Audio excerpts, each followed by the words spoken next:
يا صباح الهنا وصباح الخير وصباح الفل عليكم واحلى متابعين في الدنيا. ربنا يبارك فيكم ويخليكم ليا يا رب. صباحين عسل، عاملين ايه يا رب؟ يومكم كله خير وبركه وسعاده يا رب، اللهم امين. جايلكم بقى النهارده بروتين كده تشجيعي وحلو. يلا قومي اتنشطي وتشجعي، لو وراكي حاجه ما تكسليش وتقولي الجو ساقع. هو الجو ساقع حبتين، بس اول لما تقومي تشتغلي وتذكري الله هتلاقي كل حاجه اتحلت ان شاء الله. النهارده بقى قمت فتحت شبابيك كده زي ما انتم شايفين عشان اجدد الطاقه بتاعه الشقه. هعمل بقى اوضه الاطفال.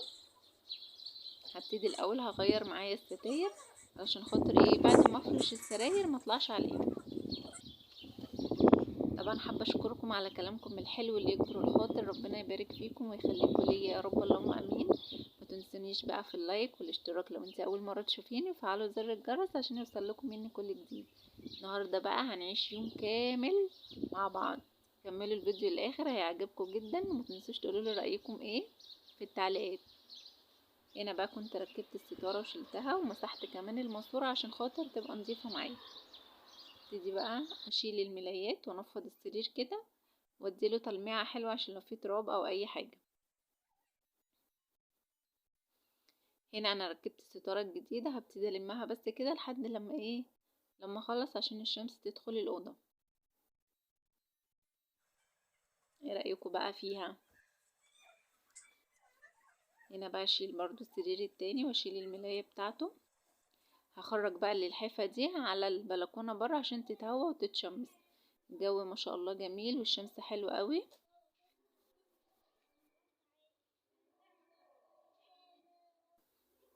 واليوم حلو وجميل ما شاء الله. طبعا الفيديو ده مش متصور النهارده عشان محدش يستغرب في التراب والعفره، لا، بعد ما روقت الدنيا وظبطتها الحمد لله الجو قلب، بس يلا مش مشكله. هنا بقى هشيل الملايه وانفض برضو واغير بقى الملايات وكده. الحاجه كده تبقى متروقه ومترتبه تبقى جميله جدا، وتحس بوسع كده في الاوضه وبتحس براحه نفسيه. هنا بقى كنت بلمع السرير.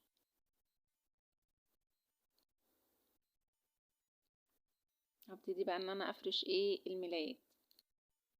3 حاجات بقى مهمين تعملوهم عشان بالكوا يرتاح. انا عن نفسي يعني بعملهم وبصراحة مفيش راحة بعد كده. اول حاجة ترك المقارنة. ما تقارنيش، ما تقعديش تقولي اشمعنى دي عندها وانا ما عنديش، اشمعنى دي كذا وانا ما عنديش، ما تقارنيش خالص. استبعدي جو المقارنة ده. تاني حاجة عدم الدخول في معارك ملهاش لازمة. ما تتدخليش في حاجات ملهاش لازمة وهتاخد طاقتك على الفاضي. وفري طاقتك ومجهودك للمسؤولية اللي عندك والحاجات المهمة اللي عندك. هنا انا كنت خلصت وبلمع بقى الترابيزة بتاعة الكمبيوتر وبشيل الحاجة اللي عليها علشان التراب. وهرص بقى كل حاجة تاني عليها. طبعا العرايس دي جودي ما شاء الله بتحب العرايس وتلبسهم وتزوقهم والحاجات دي كلها، فهي اللي حطاهم لي هنا.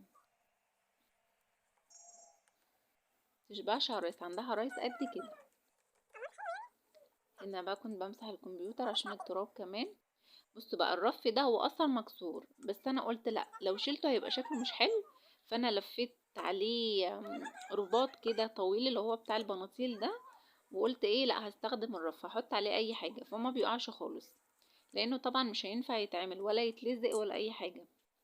فالفكره دي عملتها يعني، والحمد لله معايا زي الفل ومسك قوي، وبحط عليه الحاجات اللي انا عاوزاها. هنا بقى بلمع برضو الترابيزه بتاعه التلفزيون علشان التراب.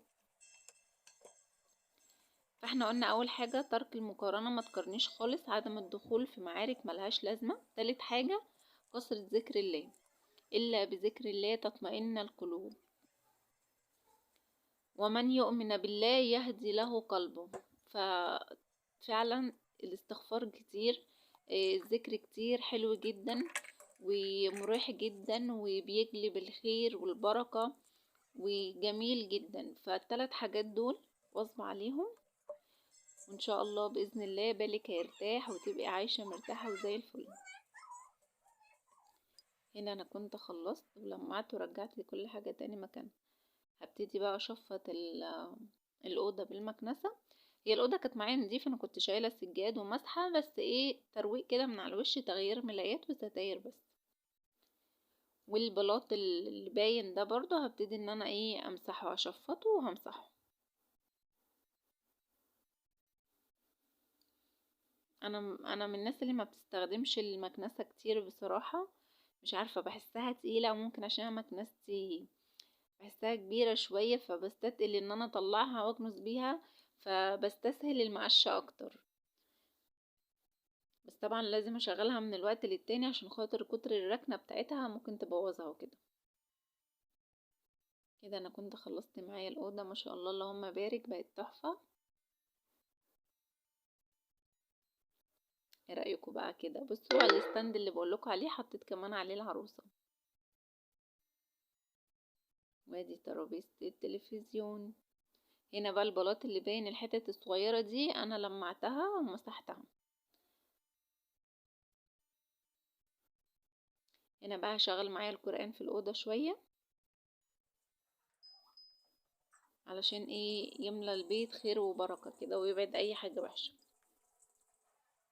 هبتدي بقى ان انا اشغل الغسالة واحط الملايات اللي انا غيرتها والستاير.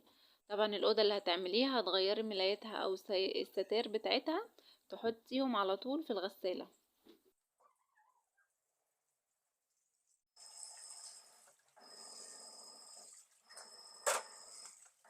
احط بقى الاريال بتاعي واحط الدوني واحط الموزين واسيبها بقى ايه تغسل براحتها خالص. هنا بقى خلاص كانت غسلت، هبتدي بقى اللي انا انشرهم عشان ايه ينشفوا. الجو حلو والشمس طالعة والدنيا جميلة يعني ما شاء الله. هنا انا كنت نشرت وغسلت كمان الستاير، يبقى انا كده خلصت الأوضة بتاعتي وما ركنتش عليا غسيل، والحاجات اللي انا شلتها من الأوضة غسلتها على طول. هنا بقى هعمل غدا خفيف كده وسريع بصراحة، يعني مش هكدب عليكم الواحد زهق من كل يوم هنعمل اكل ايه النهاردة. فانا هعمل كده سجق وهعمل شوية مكرونة. هنا انا قطعت بصل جوانح وفلفل الوان وطماطمايه، ولو انت بتحب الحاجة حراقة حطي فلفل حار، لو مش بتحبيها حراقة ما تحطيش. وتبليها بقى ملح وفلفل بابريكا كاري. وابتدي ان انا انزل ايه بالسجق كده، متقلبوش كتير عشان خاطر ايه ما يتهريش معاكي. بس وكده كنت خلصت، وكنت سلقه المكرونه دي بقى الحله هحطها تسخن حلو قوي على النار، هحط فيها شويه زيت واحط فيها شويه من الفلفل الاسمر. عايزه اقولك الطريقه دي مش هتخلي معاكي المكرونه معجنه خالص، لو حطيتيها في التلاجة لمده اسبوع هتلاقيها برضو مفلفله والواحده بوحدتها. جربيها وان شاء الله هتدعيلي. بصوا مفلفله ازاي ما شاء الله اللهم بارك. كده الاكل كان معايا جاهز الحمد لله. هنتغدى بقى، يلا تعالوا كلوا معانا. اكل خفيف كده وبسيط الحمد لله، اللهم ديمها نعمه يا رب واحفظها من الزوال. يلا انتي بقى هتقطعي الموز والفراولة حلقات كده في الاطباق لحد انا ما اعمل الايه العصير. خلاص بس قطعيهم حلو. ماشي يلا نشوف تقطيعك عامل ازاي. المكرونه بقى عايزه اقولك على حاجه، لما تيجي تحطيها في التلاجة حاولي تغطيها بستريتش، ما تسيبهاش مكشوفه، لو هتسيبيها مكشوفه في التلاجة هتنشف معاكي مش تبقى حلوه، فانت تحطيها في طبق وتغلفيها بستريتش كده او بغطا علشان تفضل معاكي الاكبر فتره، يعني يكون حلوه وشها مش ناشف. تمام. هنا بقى جودي قالت لي نعمل كوكتيل، فقلت لها تمام ماشي يلا. قمت انا جبت العصير، كنت مفرزه فراوله مجوفه في الفريزر، فطلعت كيس بقى وهضربه عصير. بصي لونها ما غيرش ولا اسودت ولا اي حاجه. الناس اللي بتقولي دي بتسود في الفريزر، لا ما بتسودش خالص. حطي بس عليها عصره ليمونه لما تيجي تفرزيها. كده انا خلصت وضربتهم. يلا بقى نشوف ايه هنعمله تاني. برافو حلو. تعالوا بقى يلا اعملوا الكاسات دي.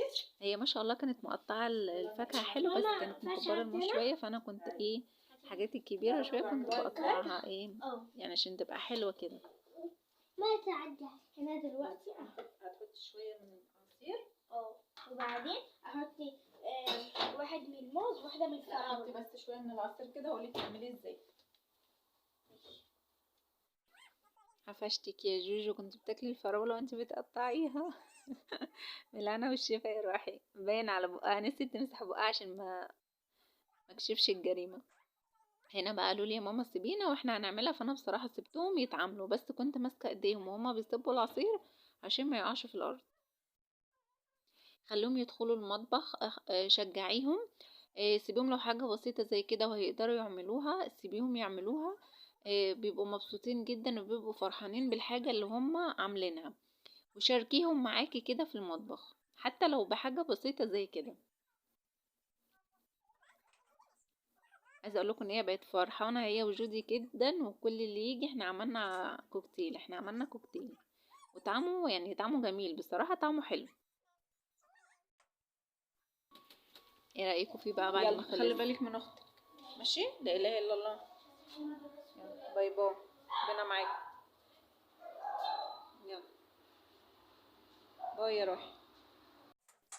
هنا بقى كانوا نازلين رايحين درس القرآن، طبعا هما نزلوا بقى، قلت اعمل كوبايه نسكافيه كده عشان افصل شويه، يعني واخد بريك بقى طالما هما مش موجودين، اخد بريك شويه. عملنا غدانا الحمد لله وعملنا الحلو بتاعنا، نستناهم بقى لما ييجوا. انا حطيت بقى شويه ميه سخنين واقلبها عشان يعمل ايه وش كده. احط بقى شويه من اللبن، نص كوبايه لبن ونص كوبايه ميه، لاني مش بحبه ساده، لازم احط لبن.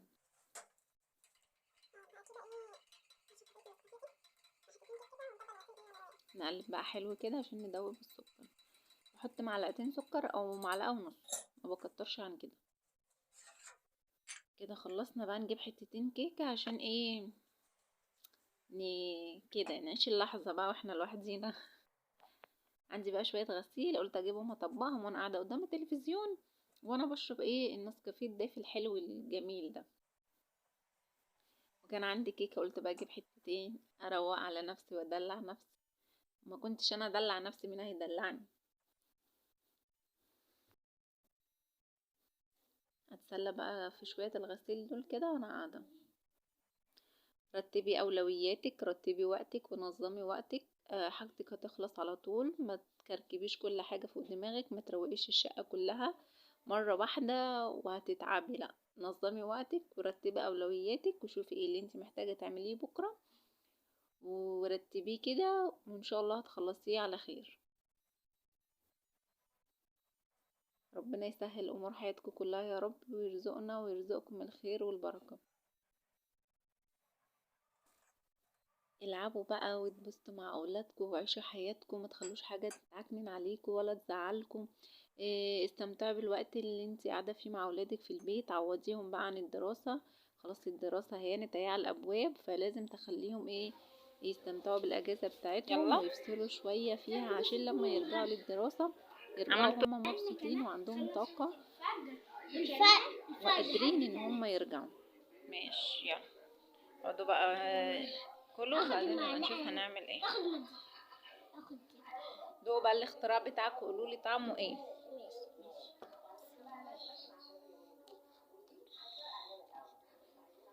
لو انت لسه بتتفرجي عليا لحد هنا، ما تنسينيش بقى في اللايكات الكتير وتعليق حلو كده منك واشتراك في القناه لو انت اول مره تشوفي كله بقى، ماشي؟ مش عايزه حاجه تفضل. ماشي. احنا بقى خلصنا شغل البيت وخلصنا هنلعب بقى مع بعض النهارده لعبتين كده حلوين ومسليين، وبرضه هيفيدونا ويفيدوا اللي بيشوفونا. قول لهم هاي، عاملين ايه؟ هاي، عاملين ايه؟ هاي. يلا نجيب بقى الحاجات بتاعت اللعبة.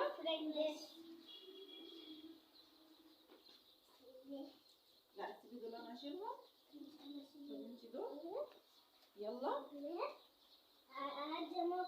لا اول لعبة معانا اللي هي بتاعت الشفاطات. ماشي؟ ماشي. بصوا بقى، بما اني ما عنديش اطباق يعني، فانا استخدمت الاطباق دي مش مشكلة.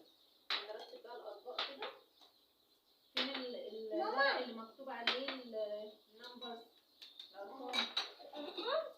لا بصي يا ماما، انا هاخد دي 1 ايوه 2 3 من ورا، ماشي؟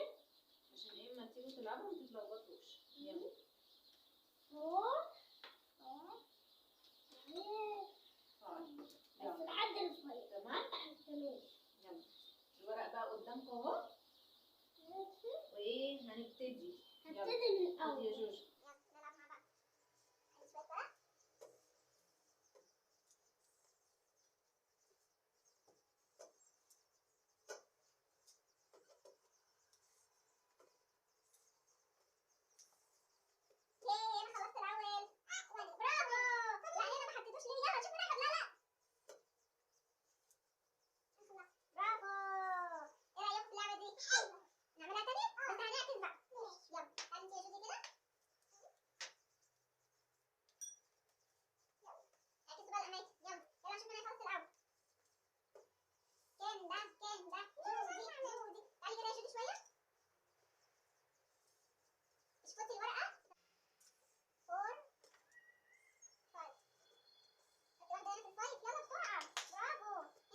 خلاص خلاص ما خلاص. برافو جدا. برافو. يلا خلاص. يلا غمضوا عينيكم بقى. غمضوا عينيكم. يلا فتحوا.